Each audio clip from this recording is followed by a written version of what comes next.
Front काफी लंबे समय से सभी लंबित मांगों के लिए प्रयासरत रहा है और समय समय पर जितने भी हमारे सदस्य रहे हैं और हमारी सांसद रही हैं उनके सामने विचारधीन रहा है कि हमारी ये लंबित मांगे।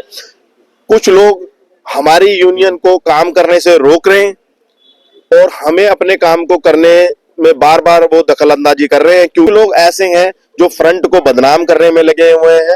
इसलिए हमने अपने फ्रंट को बढ़ाने का निर्णय लिया है कि फ्रंट जितना बढ़ेगा, कर्मचारियों की लंबित मांगे उतनी ही जल्दी हम पूरी कराने के लिए प्रयासरत रहेंगे और जो भी समस्या आएगी हम सब मिलकर एक साथ चलें। इसी के लिए हमने मुख्य संयोजक के रूप में कृष्णपाल खटाना भाई को मुख्य संयोजक बनाया है और सनी चंदेलिया भाई को हमने संयोजक बनाया है। और समय समय पर जो हमारी यूनियन की रक्षा करते हैं और यूनियन के साथ कंधे से कंधा मिलाकर खड़े रहते हैं, भाई रविंद्र संगेलिया जी को अपने फ्रंट में जगह दी है, तो वो इसीलिए दी है कि हमें सिर्फ कर्मचारियों का काम करना है। और सिविल एंड क्रेडिट सोसाइटी में हमने कृष्णपाल खटाना भाई जी के नाम से पैनल बनाने की घोषणा इसलिए की है कि वहां पर जो हमारा पालिका सहायक कर्मचारी है जो अभी पक्का हुआ है, उनके घरों में भी कई काम होते हैं, बहन बेटियों की शादी है, बच्चों को पढ़ाने का है। उसमें हमने सोचा था जैसे ये परमानेंट हो गए, इनको मेंबर बनाने के लिए ये सोसाइटी मेंबर बनाएगी। लेकिन आज 1.5 साल बीतने के बाद भी ये सिर्फ प्रलोभन ही दे रहे हैं कि इनको परमानेंट हो जाने दो। भाई परमानेंट तो ये है, सैलरी इनकी कट रही है, ये लोन इनको मत दो, मेंबर तो बनाओ। जितना अगर परमानेंट को 3 लाख रुपए देते हो तो इनको 50,000 दे दो, 1 लाख रुपए दे दो। ये कहीं भागे तो जा नहीं रहे हैं, ये भी तो अब हमारे परिवार का हिस्सा हो गए हैं। इसी रूपरेखा को देखते हुए हमने घोषणा की है कि हम साफ सुथरी छवि वाला पैनल बनाएंगे और इसके लिए हमने अपने बड़े भाई कृष्णपाल खटाना जी को चुना है और इसलिए मुख्य संयोजक के रूप में, ताकि हमारे साथ कंधे से कंधा मिलाकर जुड़े और कर्मचारियों की मांगे भी पूरी हो और सोसाइटी को भी हम साफ सुथरा बनाएं। इसलिए हमने कृष्णपाल खटाना भाई के नाम से पैनल बनाने की फ्रंट ने घोषणा की है और हम जब तक जिंदा रहेंगे कृष्णपाल खटाना भाई के साथ कंधे से कंधा मिलाकर खड़े रहेंगे। जिस दिशा में कृष्णपाल खटाना भाई जी कहेंगे और रविंद्र संगेलिया भाई जी आदेश देंगे, उसी तरफ फ्रंट अपना जो है ना सारा का सारा ध्यान लगाएगा और अच्छी नियत के साथ और अच्छी छवि वाले लोगों को फ्रंट और कृष्णपाल खटाना भाई के नाम से जो पैनल बन रहा है वो इलेक्शन लड़ाने के लिए तैयार है और अपनी पूरी टीम के साथ हम हर क्षेत्र में जाएंगे कि कृष्णपाल खटाना भाई के पैनल से ज्यादा से ज्यादा लोग जीते और सिविल सोसाइटी में एक अच्छी और साफ सुथरी लोगों की टीम बने जो कर्मचारियों हितों के लिए हमेशा प्रयास में रहे, उनके लिए प्रयास करती रहे। सर्वप्रथम तो मैं इन जितेंद्र भाई का और पूरे फ्रंट का सभी का हार्दिक स्वागत और धन्यवाद करता हूं।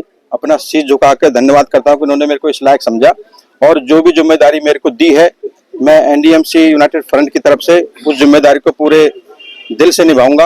और दूसरी बात यह है कि हमारी जो कोऑपरेटिव सोसाइटी है उसके जो सत्तापक्ष लोग हैं उनके साथ ना होकर हम अपने नाम से एक अपना अलग से पैनल बनाएंगे और उसकी घोषणा बहुत जल्द आगे सबको दे दी जाएगी।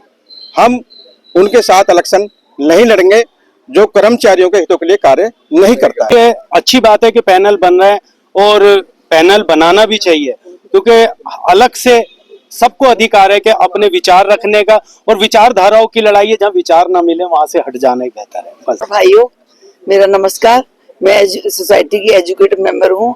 26 साल से लगातार इलेक्शन जीतती आई हूँ। ये लोग तो मुझे हराने की पूरी कोशिश करते हैं, लेकिन मेरे जो मतदाता हैं मुझसे बड़ी उम्मीद रखते थे और आज तक मुझे कभी हराया नहीं। और इनका जो पैनल बना है कृष्णपाल खटाना का, इनका हमेशा साथ दूंगी और आगे भी हमेशा इनका साथ दूंगी। मैं और जितेंद्र जी अच्छा काम कर रहे हैं, इसीलिए सबके पेट में दर्द होता है और सब लोग हमें बदनाम करने की कोशिश करते हैं, लेकिन मैं उस चीज पे नहीं जाती हूँ। कोई बात नहीं, अगर हम अच्छा करेंगे वो सबको दिख जाएगा और जहाँ भी जितेंद्र जी खड़े हैं मैं वहीं पे ही खड़ी रहूंगी, चाहे जो मर्जी हो जाए। मैं उनके साथ दिन रात एक कर दूंगी और अच्छी लगन से ही काम करूंगी, अच्छे विचार से काम करूंगी और जहाँ तक मुझे ले जाना होगा मैं ले जाऊंगी। ये मेरा वादा है। और एकजुट रहो, संगठित होके गलत के खिलाफ फाइट करो, विजय हमारी होगी। जय भारत, जय भीम। जैसे यूनियन फ्रंट में हम आए हैं और हमारे जितेंद्र भाई के साथ में सभी लोग जो लगे हुए हैं बहुत अच्छे लोग हैं और अच्छे लोगों के साथ में चलने का आनंद ही कुछ और है। हमारे संगेलिया जी हैं, खटाना भाई हैं और हमारे उदय गिल साहब हैं और बहुत अच्छे लोग लगे हुए, और मेरा सौभाग्य है कि इन्होंने मेरे को चुना और जो मेरे को पद दिया यहाँ पे, मैं अपनी ईमानदारी से और इनके साथ हर समय 24 घंटे कभी भी तैनात रहूंगा एक सिपाही की तरह। ईमानदार टीम है। मैं एनडीएमसी कर्मचारी से ये कहूंगा कि जिस भी तरीके से अपना जो भी अपना कार्य यहाँ पे हो रहा है, सब लोग ईमानदारी से जुड़े, अपना सहयोग जिस भी तरीके से दे सकते हैं वो दे, क्योंकि ये बहुत ईमानदार टीम है। आप लोगों का जैसे पहले भी अच्छा ही होता रहा है, आज भगत सिंह जी की मूर्ति के नीचे हम खड़े हुए हैं, अच्छे काम के लिए खड़े हुए हैं, तो सभी लोग इस टीम के साथ में कोई ये ना देखे कि ये माला पहन के जो लोग खड़े हुए हैं वही लोग जुड़े। जो भी कर्मचारी अपना एनडीएमसी में जुड़ा हुआ है, वो किसी भी क्लास के अंदर में है, वो अपने आप इस लोगों से जुड़े, क्योंकि ये अच्छे लोग। सोसाइटी में भ्रष्टाचार का बढ़ते जा रहा है सीमा, उसको सभी जानते हैं।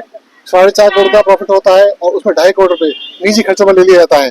इससे सिर्फ और सिर्फ इंडियन सोसाइटी के जो एम्प्लॉइज हैं उनकी मेहनत कमाई है उसका नुकसान भरपूर किया जा रहा है, और इसे रोकने के लिए एक ईमानदार टीम का होना बहुत जरूरी है।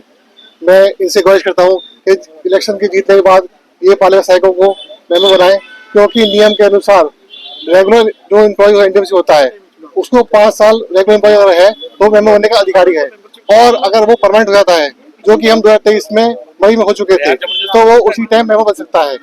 और वो कहते हैं कि कॉन्ट्रेक्चुअल एम्प्लॉय भी तो 15 साल से 20 साल से एम्प्लॉय है, क्या उन्हें अधिकार नहीं है? तो उनको अधिकार इसलिए नहीं है क्योंकि वो कॉन्ट्रेक्चुअल है, उनके नाम के आगे कहीं भी रेगुलर नहीं लिखा हुआ है।